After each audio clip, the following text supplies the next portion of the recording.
कि सना अल्लाह तुम्हें कभी ज़ाया नहीं होने देगा और अल्लाह तुमसे बहुत काम लेगा। मुझे आज भी याद है उन्होंने ये चीज़ मुझे 2018 में पहली बार बोली थी, जब हम मक्का में मिले थे और मेरा उम्रा हो चुका था माशाल्लाह से, और मैं घर वापस लौट रही थी और उस वक्त वो वहीं थे। तो हमारी एक बहुत छोटी सी 2 मिनट की मुलाकात हुई और मैंने ऑफकोर्स इनका नंबर था, और जब मैं वापस आई तो मैं उनसे पूछती थी, कोई ना कोई भी मुझे डाउट होता था तो मैं उनसे पूछती थी। तो उन्होंने ना मुझे बहुत अच्छी उसी वक्त वो बात कही जबकि मेरे अंदर उन्हें कुछ वैसा ज़ाहिरी नहीं दिखाई दिया।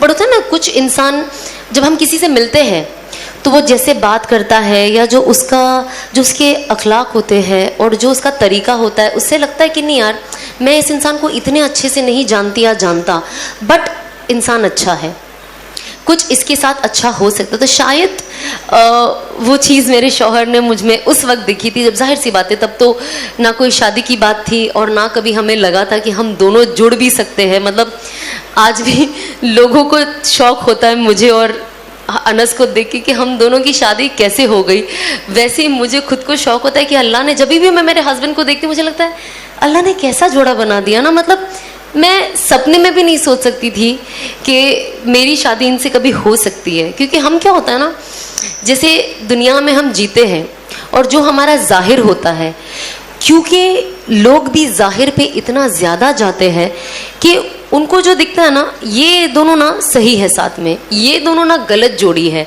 हम सिर्फ दिखावे पे ये जोड़ा सही है या गलत तय करते हैं, लेकिन बातिल सिर्फ अल्लाह जानता है, जो दिल में है वो सिर्फ अल्लाह जानता है। तो अल्लाह ने जाना कि ये दोनों का दिल जुड़ने से शायद कुछ फ़र्क आए, शायद हम आगे जाके कुछ लोगों के लिए खैर कर पाए। बेशक अल्लाह की मर्ज़ी से और हर चीज़ अल्लाह करने वाला है, बट शायद हम वो ज़रिया बन पाए। और आज वो चीज़ देखकर इतनी खुशी होती है कि ये सारी बातें ना मुझे अनस हमेशा बताया करते थे, सना ऐसा होगा और अल्लाह तुमसे बहुत काम लेगा। देखो जुनैद जमशेद साहब से उन्होंने कैसा काम लिया जब उन्होंने अल्लाह के लिए सब कुछ छोड़ दिया। और सबसे बड़े एग्जाम्पल जुनैद जमशेद साहब है हमारे लिए, मरहूम। तो जब उनकी मैं उन्हें पहले से ही बहुत पसंद करती थी और मैं उनका हमेशा वीडियो देखती थी। फिर पता चला मेरे हस्बैंड के वो दोस्त थे और उनसे उनका बहुत अच्छा कनेक्शन था, और उनकी शहीद होने से पहले उनका जो लास्ट वॉइस नोट आया था मेरे शौहर पे आया था, उन्होंने मुझे वो सुनाया, अभी तक उन्होंने वो सेव करके रखा है। तो जब मैं ये सारी बातें सुनती थी तो मुझे लगता था कि वाकई अल्लाह कुछ भी कर सकते। कौन सोचा होगा कि ये इंसान इतना बदल जाएगा, और सब कुछ छोड़ के अल्लाह ने उन्हें इतना कबूल किया कि पूरी दुनिया में आई डोंट थिंक कोई ऐसा मुसलमान है जो उन्हें नहीं जानता है, यू नो। तो मुझे ऐसा लगता था कि अल्लाह अगर मेरे शौहर जो कह रहे सही है ना, तो मुझे भी female version of Junaid Jamshed बना देना और मुझसे भी वैसा ही काम लेना, उससे बढ़ के लेना। क्योंकि हम अल्लाह से मांगते ना तो जितना हो सके उतना मांगे, जितना ज़्यादा हो सके। हम थोड़ा पॉपुलर हो गई थी बिग बॉस से आने के बाद, और मूवी मिली थी सलमान के साथ, तो आई वाज लाइक वाओ ये वो।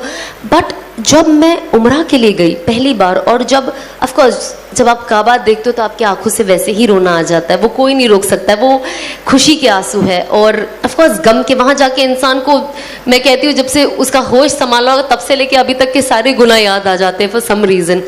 तो जब मैंने पहली बार काबा देखा, और मुझसे पहले ही कहा गया था कि जब आप पहली बार काबा देखो ना तो अल्लाह से खूब दुआ मांगो, और हर वो चीज़ मांगो जो आपके दिमाग में आती है। और मैंने सोचा जब मैं जाऊंगी तो मैं अल्लाह से मांगूंगी कि अब जब मैंने काबा देखा है तो लोग कहते हैं कि जो मांगो काबा पहली बार देख के दुआ कबूल होती है। तो जब मैं वहाँ गई ना तो मुझे ऐसा लगता था पहले मैं जाऊंगी ना, मैं कहूँगी और पिक्चरें दे दे अल्लाह मियाँ मुझे, और काम दे दे, और पॉपुलर कर दे। मेरे दिमाग में यही था। पर अब यकीन नहीं मानोगे, जब मैं गई और मैंने पहली बार काबा देखा, मेरे दिल से ये दुआ निकली कि अल्लाह मुझे हिदायत दे दे।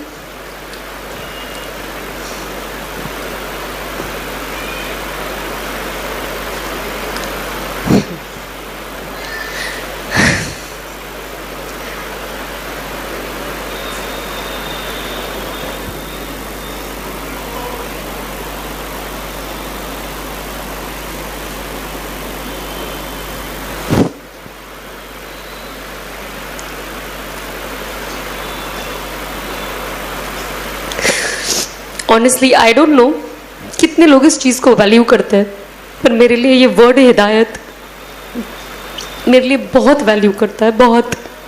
इस चीज़ ने मेरी दुनिया और शायद मेरी आखिरत बदल दी है। और कहीं ना कहीं जो असबाबी तौर से दिखता है, मैं सोचती हूँ शायद मुझे जहन्नम की आग से बचा लिया है। तो जब ये वर्ड ही आता है ना, तो मेरा दिल बहुत भर जाता है कि अल्लाह ने कैसा कर दिया। मतलब जब हम पढ़ते हैं ना कुरान शरीफ और उसमें लिख के आता है कि अल्लाह जिसे चाहे हिदायत दे, तो जब मैं एंड आती है ना एक और कि I was lost and he found me and he guided मी, मैं गुमराह थी और उन्होंने मुझे सही रास्ता दिखाया। तो मैं कुरान शरीफ अभी भी जब भी पढ़ती हूँ और जब वो आयत आती है और मैं पढ़ती हूँ ना, मेरे आँख से आंसू ऐसे टप टप गिरने लग जाते हैं और मुझे रुकना पड़ता है कुछ वक्त, क्योंकि मैं खुद अभी तक ये डाइजेस्ट नहीं कर पाई हूँ कि अल्लाह ने ज़िंदगी मेरी कैसे बदल दी। बस अल्लाह इस्तिकामत दे और आखिरी दम तक हिदायत पे रखे और हिदायत पे मौत दे। कि जब इंसान ना अपने आप को इतने हराम में घेर लेता है तो उसे हलाल भी हराम नज़र आने लगता है। तो मैंने अपने आप को, अब मैं जो काम करूँगी तो जाहिर सी बात है वैसे ही लोग मेरे आसपास होंगे, तो मुझे हिदायत कैसे मिलेगी? उसके लिए मुझे ऐसे इंसान के साथ बैठना ज़रूरी है ना, और ऐसे इंसान के साथ बात करना ज़रूरी है। अब तब तो हम कोई मौलाना को देखे तो हम उल्टे पैर भाग जाते थे, क्योंकि हमें तो लगता था ये हमारी खिंचाई करने वाले हैं और बस मुझे सीधा जहन्नम में भेजने वाले। और जब ऐसी अनफॉर्चुनेटली जब अनस से मुलाकात हुई थी और जब मैं उन्हें नहीं जानती थी अच्छे से, तो मुझे लगता था, शुरुआत में जब हमारी बात होती थी, मैंने कहा यार अब मैं क्या बात करूं, मैं तो पर्दा भी नहीं करती हूँ। और होता है ना यार, कोई मौलाना बैठे, भले आप कैसे भी टाइप की लेडी हो, लेकिन होगा ना भाई सर पे दुपट्टा तो रख लो यार, खुद का नहीं सामने वाले की तो इज्जत रख लो, होता है ना। तो मैं अनस के पास वैसे जाऊं और बात करूं, मुझे ऐसा लगता था यार, वो होता था ना, मैंने इनका नाम रख दिया था कि अल्लाह की पुलिस आ गई है पकड़ने के लिए मुझे तो मुझे ऐसा लगता था अच्छा। फिर अल्लाह ने एक ऐसा वक्त लाया कि 2018 ही उसी साल के एंड में, आप यकीन नहीं मानोगे, मुझे शुरुआत में अनस बहन बुलाते थे, ओके मैं सोचती हूँ तो मुझे अभी भी हंसी आती है। तो ऑफ कोर्स वो तो दावत की नीयत से मिले थे मुझे, और उनका काम था कि यार एक कोई अगर इंडस्ट्री से सही रास्ते पे आ जाती है, शायद और बहनों का फ़ायदा हो जाए, इंडस्ट्री से भी और उसके अलावा भी। तो मुझे जब मिले, अच्छा बहन, जी बहन, जी बहन, मैं भी हाँ, जी मौलाना, जी तो क्या पता था कि मेरे हमसफर बन जाएंगे। तो हाँ, जी। अब इनके साथ में मिली ना, जब मैं आपको बता ही देती हूँ, क्योंकि मुझे तारिक जमील साहब बहुत पसंद है, तो मैं डेफिनेटली चाहती थी कि मेरी उनसे मुलाकात हो जाए। तो मेरी बात अनस से हुई एंड मेरी मुलाकात उनसे दुबई में हुई। और जब हुई ना, तो मैं जाके जब जैसे उनको मिली, आप यकीन नहीं मानोगे, मैं उनके साथ 2 घंटा कम से कम बैठी होंगी। मैं, मेरी मॉम, मेरे डैड, उन्होंने मुझे कुछ नहीं कहा, आप काम छोड़ दो, नहीं, नमाज पढ़ो, नहीं, क्योंकि वो समझ गए थे कि मैं जो फील्ड से आती हूँ ना, अगर ये मुझे पहली मुलाकात में ये कहेंगे तो मैं भाग जाऊंगी, समझ रहे हो आप, या शायद दूसरी बार मिलने के लिए तकल्लुफ़ करूंगी कि तो मेरा नसीब कि अल्लाह ने कैसे मुझे उनसे भी मिला दिया। मुझे ना वो सारी चीज़ें देख के याद आती थी कि हमारे हमारे नाना नानी, दादा दादी हमसे कितनी मोहब्बत करते जब हम छोटे होते हैं। अनफॉर्चुनेटली हमारे अम्मी अब्बू भी, और जब हम बड़े होते हैं और जब वो बच्चे बन जाते हैं,